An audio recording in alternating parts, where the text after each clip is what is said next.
Bismillahirrahmanirrahim. Assalamualaikum warahmatullahi wabarakatuh. Innal hamdalillah nahmaduhu wa nasta'inu wa nastaghfiruh wa na'udzu billahi min syururi anfusina wa min sayyiati a'malina. Asyhadu an la ilaha illallah wa asyhadu anna Muhammadar Rasulullah. Rabbi shrah li sadri wa yassir li amri wahlul 'uqdatam min lisani yafqahu qawli. Hadirin jamaah salat tarawih Masjid Alumni yang berbahagia. Syukur alhamdulillah pada malam hari ini kita masih diberi kesempatan untuk bisa melanjutkan ibadah dalam rangka untuk Qiyamul Ramadan, dan ini adalah sebuah langkah yang sangat penting sekali bagi kita untuk menuju status sebagai orang yang bertakwa. Moga-moga puasa kita diterima Allah Subhanahu wa taala dan kita benar-benar mencapai status sebagai muttaqun, orang-orang yang bertakwa. Hadirin sekalian yang berbahagia, izinkan pada malam hari ini secara singkat saya akan menyampaikan 4 dimensi penting dari ibadah selama bulan Ramadan.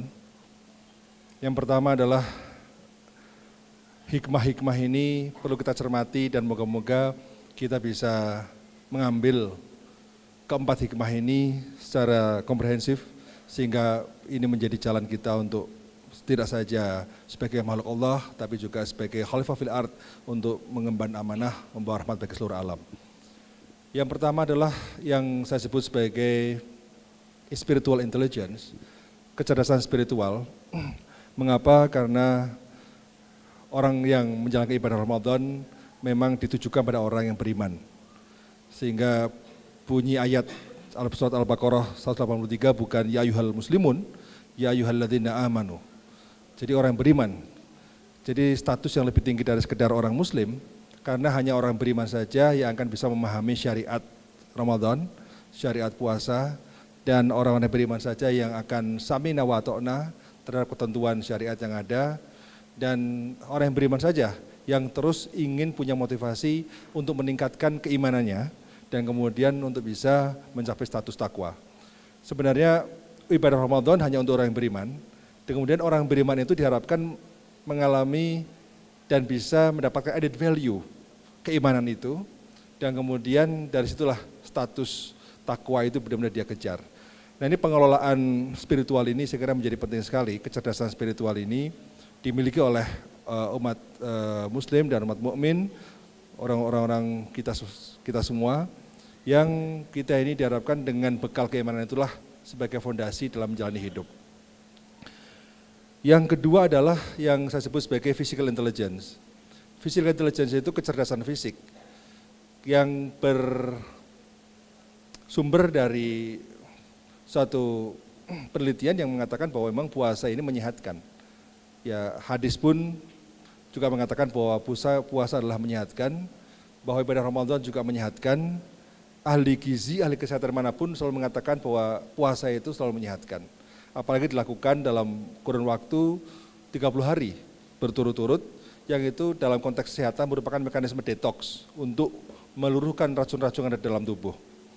Nah, dalam kecerdasan fisik pun kita pun sebenarnya juga dikenai suatu mekanisme syariah di mana kita harus benar-benar bisa menjaga makan dan minum dalam selama bulan puasa. Ada aturan kapan boleh minum, kapan tidak boleh minum, kapan boleh makan, tidak boleh makan. Dan kecerdasan biologis ini atau kecerdasan fisik kemudian terwujudkan juga dalam kemampuan kita untuk mengelola fisik kita. Karena perintah Allah wa kulu wasrabu wala tusrifu. Kita makanlah, minumlah tapi jangan berlebihan. Karena berlebihan itu seringkali mubazir dan kemudian itu kawan setan. Tapi berlebihan sebenarnya dampaknya bukan soal setan dan enggak setan, tapi mubazir itu dan berlebihan itu dampaknya adalah dampak pada ketidakadilan. Saat ini kalau kita lihat 1,3 miliar ton pangan dunia itu sepertiganya tergolong food loss and food waste. Jadi pangan yang hilang dan juga yang menjadi sampah itu sepertiga dari pangan dunia. Dan anehnya kontributor terhadap food waste terbesar di dunia itu adalah Arab Saudi, 400 kg per kapita per tahun. Nomor 2 adalah Indonesia, 300 kg per kapita per tahun. Dan yang ketiga adalah Amerika Serikat. Jadi dua penduduk muslim terbesar di Indonesia ternyata di dunia ini ternyata memberikan kontribusi terhadap food waste dan food loss. Nah, padahal kalau kita ini mengamalkan kemampuan kita mengendalikan diri dalam mengkonsumsi, mestinya food waste tidak ada. Karena ternyata dari food waste yang ada di Indonesia, 10% itu dari konsumsi. Dari makan kita, dari hajatan, dari pesta, dari berbagai kegiatan kita kumpul-kumpul dan sebagainya. Oleh karena itu kami juga mengajak jamaah semua agar makan secukupnya, hindari food waste karena banyak saudara-saudara kita yang sebenarnya masih membutuhkan makanan. Dan yang lebih penting lagi adalah upaya peningkatan produksi pangan dunia sebenarnya tidak terlalu masalah kalau food loss and food waste bisa dicegah. Bayangkan sepertiga pangan dunia. Di Indonesia aja bisa memberi makan kurang lebih 13 juta orang dari food loss and food waste yang ada di Indonesia ini. Oleh karena itu upaya peningkatan produksi pangan nasional itu ketersediaan pangan nasional bisa dilakukan melalui upaya kita mencegah. Dan itu bagian dari perilaku kita. Nah, perilaku itu sangat tergantung dari bagaimana kita ini mampu mengendalikan diri. Oleh karena itu puasa moga-moga bisa mengendalikan diri dan meningkatkan kecerdasan fisik kita. Yang ketiga adalah yang saya sebut sebagai emotional intelligence. Puasa dilatih untuk melatih kita untuk mengendalikan diri, melatih kita untuk mengendalikan diri secara nafsu maupun secara emosional. Jadi kita dilatih untuk bisa menata emosi kita, tidak marah, berbaik pada orang lain, bisa sabar dan seterusnya. Dalam teori emotional intelligence itu sebenarnya ada 4 aspek penting. Yang pertama adalah yang disebut sebagai self-awareness, kesadaran terhadap diri kita sendiri. Kita tahu status perasaan kita seperti apa. Kita ini pemarah, kita ini penyabar, kita ini punya karakteristik emosi seperti apa. Self-awareness. Kedua adalah self-management. Dengan kita mengetahui status emosi kita, bagaimana kita mampu mengelolanya. Sehingga bisa produktif dan positif ketika kita berperilaku pada orang lain. Yang ketiga adalah, yang kedua tadi, kita memahami perasaan diri kita dan kita mengelola diri kita. Yang ketiga, kita bagaimana bisa memahami perasaan orang lain yang disebut sebagai empati.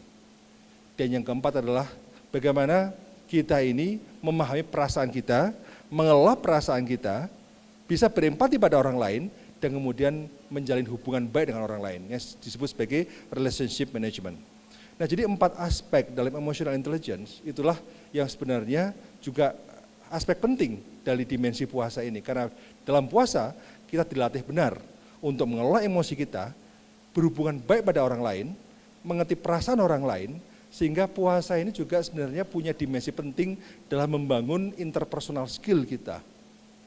Nah, kemampuan emotional intelligence seperti inilah yang kemudian menjadi pilar penting dalam membangun dimensi yang keempat yang saya sebut sebagai social intelligence.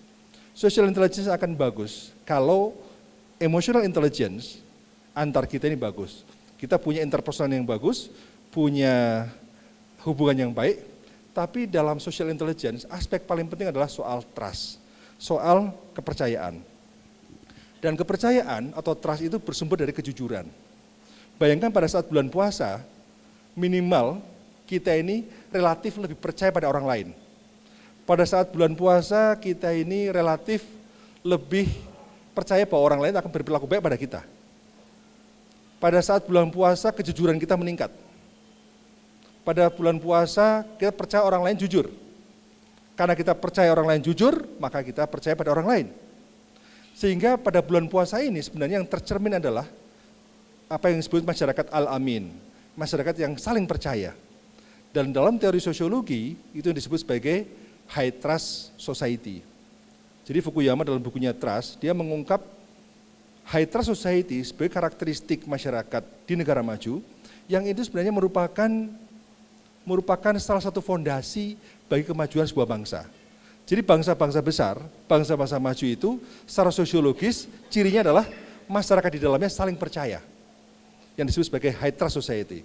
Makanya kalau Bapak Ibu sekalian pergi ke Jepang, pergi ke Denmark, pergi ke berbagai negara-negara maju, terasa sekali orang rasa saling percaya dan percaya orang lain tidak akan mencelakai kita berpikir untuk orang lain, dan seterusnya. Oleh karena itu social intelligence ini sebagai pilar social capital, itu menggambarkan bahwa puasa punya dimensi sosial yang luar biasa, agar kita mampu menciptakan social capital, dan social capital itu akan menjadi modal bagi pembangunan di Indonesia ini sebagai dunia ketiga. Oleh karena itu Bapak sekalian, rasa percaya itu kemudian ditambah lagi dengan rasa solidaritas. Tadi diumumkan bahwa ada paket Ar-Royan, ada berbagai paket pada bulan Ramadan. Pada bulan Ramadan kita diminta untuk banyak sedekah, zakat, infak, ya, dan kemudian juga kita menghayati betul pada saat bulan Ramadan itu instrumen solidaritas sosial itu semakin banyak. Karena kita meyakini mathalul ladzina yunfiquna fi sabilillah kamathali habatin ambatat sab'a sanabila fi kulli sumbulatin mi'atu habbah wallahu yudha'ifu liman yasha' wallahu wasi'un alim. Jadi perumpamaan yang dimana kita bersedekah dan memberikan infak di jalan Allah itu akan berlipat-lipat kali hingga 700 kali lipat. Nah, mekanisme itulah yang sebenarnya penting untuk membangun solidaritas sosial. Jadi ada mekanisme sosiologis yang tadi saya ceritakan, kemudian ada mekanisme ekonomi berupa rasa solidaritas yang punya dimensi keadilan. Nah, kalau itu tercermin dalam puasa kita, bahwa kita lebih care pada orang lain secara ekonomi, kita care pada orang lain dalam konteks sosial, kepercayaan muncul dan sebagainya, maka itu adalah high trust society yang terbangun pada bulan puasa. Pertanyaannya adalah, sejauh mana kemampuan kita untuk bisa mampu mentransformasikan 11 bulan berikutnya. Status sebagai high trust society, masyarakat yang percaya pada 1 bulan ini, bulan puasa ini, kemudian kita bawa pada 11 bulan berikutnya. Kalau kita mampu pada ujian yang sebenarnya 11 bulan pasca Ramadan itulah, maka benar-benar kita tergolong high trust society. Kalau kita menjadi high trust society, maka sosok bangsa Indonesia sebagai baldatun thayyibatun wa rabbun ghafur itu benar-benar mudah tercapai.